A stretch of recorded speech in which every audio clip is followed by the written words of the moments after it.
My name's Mr. Delay, and, well, this is not what you're normally used to seeing. Unfortunately, my desktop computer, the motherboard, as much as we know, are able to diagnose, me and a very high-tech computer friend of mine, is dead.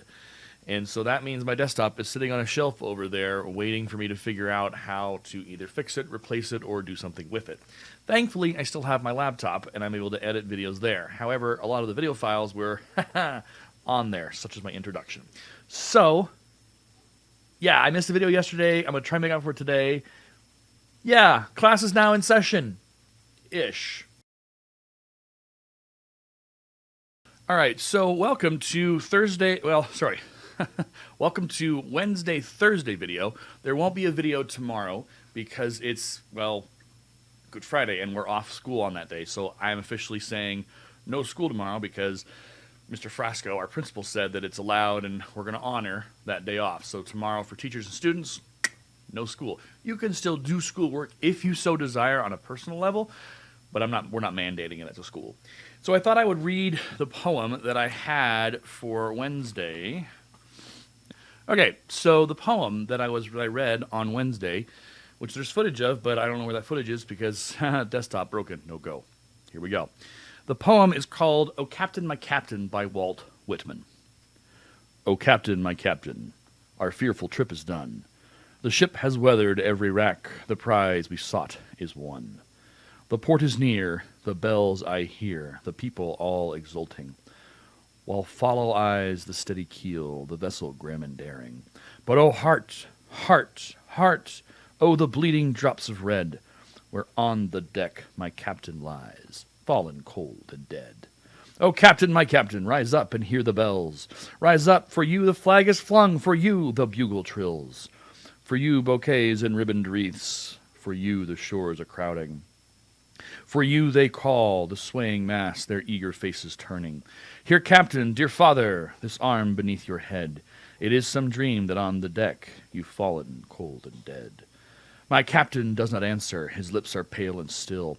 My father does not feel my arm, he has no pulse nor will.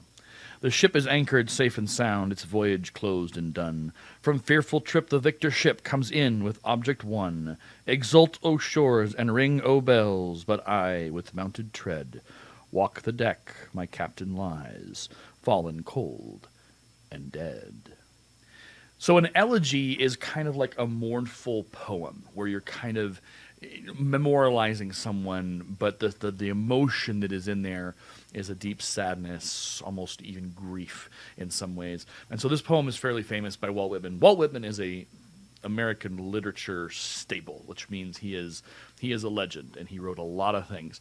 If you're interested in expanding your understanding of his impact on poetry, Google around, see what other stuff he's written, check on his history, see who he was.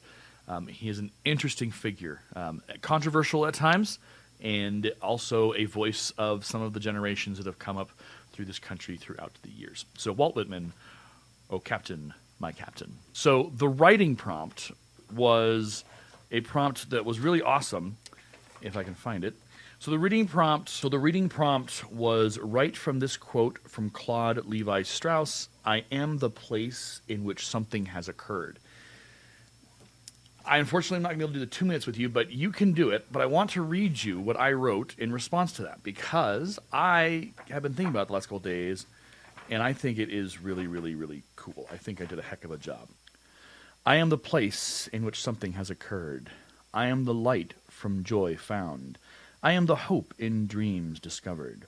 I am the lessons learned, the trials beaten, the future seen, the battle won, and the sunrise on a new day. I am that which has been in a struggle, that has lived, that has learned, that has loved. I am that and so much more. I am life lived, loved, again and again. So that's what I wrote off of that, and that was just 2 minutes. So if you have a poetic heart in you somewhere, feel free to give that a whirl, see what it feels for you. That was the prompt for Wednesday. The poem for today, which is Thursday, because again we're playing what we call catch-up work. The poem for today is "Remembered Morning" by Janet Lewis. The axe rings in the wood, and the children come, laughing and wet from the river, and all goes on as it should.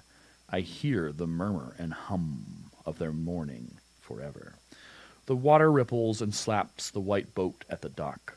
The fire crackles and snaps. The little noise of the clock goes on in my heart, of my heart, parcel and part. Oh, happy early stir! A girl comes out on the porch, and the door slams after her. She sees the wind in the birch, and then the running day catches her into its way. And so that is a pastoral, which is basically creating a scene for you, and it's a very peaceful, in some ways almost holy scene. But it creates, the goal of the pastoral is to paint you a picture of something, of a morning or an afternoon or something, and that's an example of pastoral by Janet Lewis. It's really, really quite cool. Our writing prompt for today. Okay, so this is a fun one. I think I did this at the beginning of the year a little bit, but we didn't really expand on it. So the prompt title is, You Are a Superhero. What powers do you have, and how do you use them? I'm going to let you take 2 minutes. I'm going to start the timer now, and we'll come back in 2 minutes. All right, hopefully you got some stuff written in 2 minutes. If you didn't, if you just got enough, feel free to write more. You can pause this video. For me, the superhero, what powers I would have is, we all know who my favorite superhero is. It's Batman, of course. And Batman doesn't have any superpowers. Batman is smart and wise and intelligent, and he came from a world of having lost and having to learn on his own. That's the cool thing about a lot of superheroes, is they're not super at all, but they're super in heart, and they're super in mind, and they're super in soul, and they're super in action. And that's what I love about Batman is that he comes from a place of service and to trying to make the world a better place, because the world he comes from was broken and destroyed by the loss of his parents at a young age when he watched them kind of go down in a hail of gunfire. That's what I love about Batman. So that's the kind of superhero I would be. I would be a Batman with a Batcave and a Batmobile and a Batplane and a Bat whatever. I would have that all. I would be Batman, basically. I'm Batman, is what I would be. So there's your answer. Hopefully your answer is just as cool. If you want to share it with me, you know how to reach me. The emails, the Hangouts, the Googles. You can find me. You can let me know what you thought and what your response was to the superhero prompt. So there's a couple things on the board. There is the explicit versus the implicit assignment. And the explicit versus implicit is simply this. Implicit is the harder of the two. Implicit is when you have to imply. To imply means to interpret. So if I say, ladies and gentlemen, I understand a lot of you are kind of, you're struggling a little bit, but I've got some answers for you. The explicit, which is the other side of the coin, the explicit is the black and white. So what I just said was, I know some people are struggling. I'm here to help. I'm here to bring you some information. That's the explicit, the black and white, what is actually being said, just straight out. There's no reading between the lines there. It's just straight out, Mr. DeLay thinks some people are struggling, and he's here to help.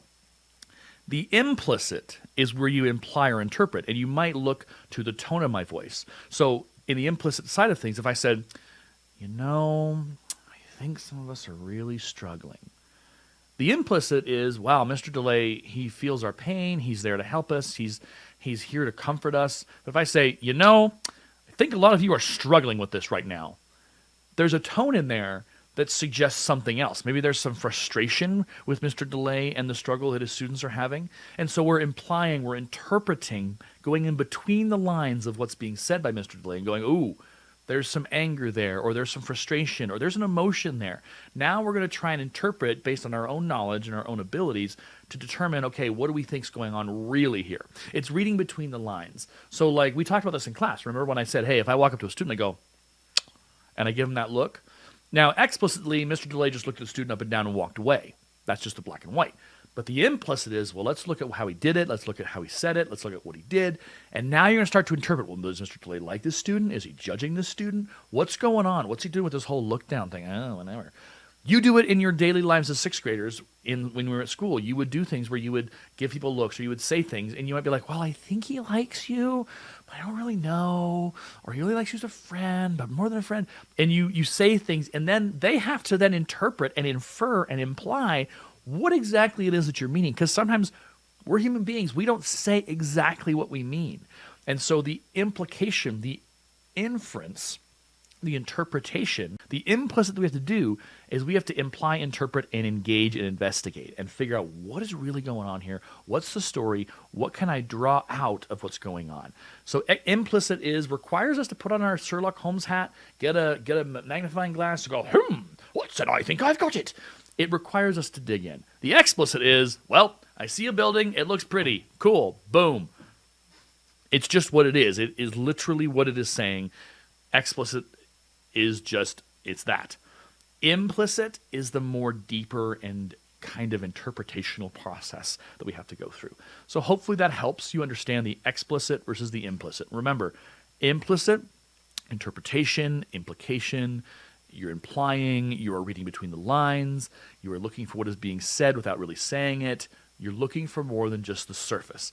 Explicit is, this is what it says, this is what it means, boom. Not going any deeper, just looking at the surface of the grass, not going to go all Minecraft and dig and find the good stuff. We're just interpreting it as we see it right away, going, yep, that's what he said, okay, moving on. And there's room for explicit interpretations, and there's also room for implicit. You can do both. There's nothing wrong with either, but it's different ways about how we interpret and engage information, and that's really important.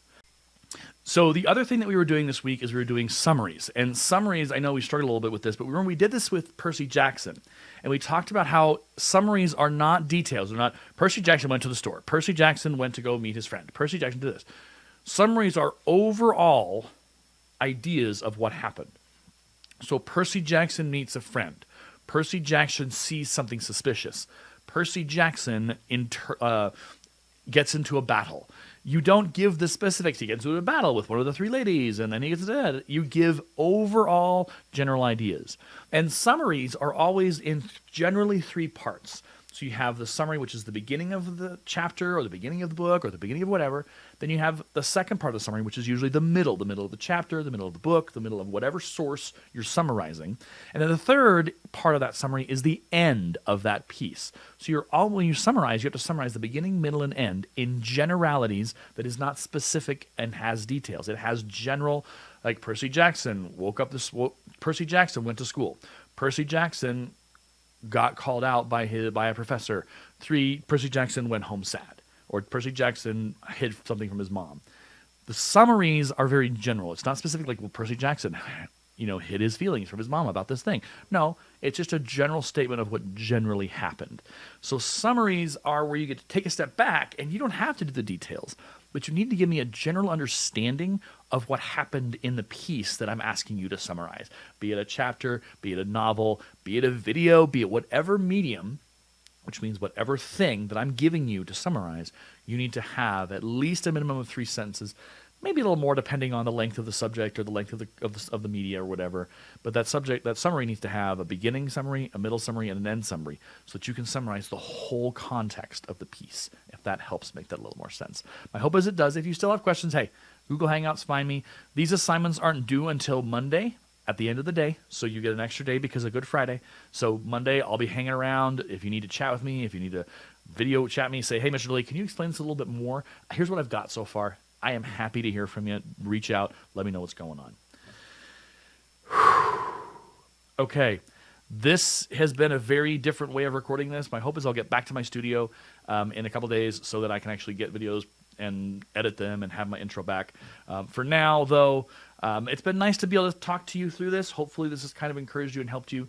My name is Mr. DeLay. Please stay safe. Please stay healthy and know that you are loved. And I miss you very much. And someday we'll be back in school again where we can say hello, high five, fist bump, hip bump, knuckles, or whatever it ends up being. We'll see you in the next one.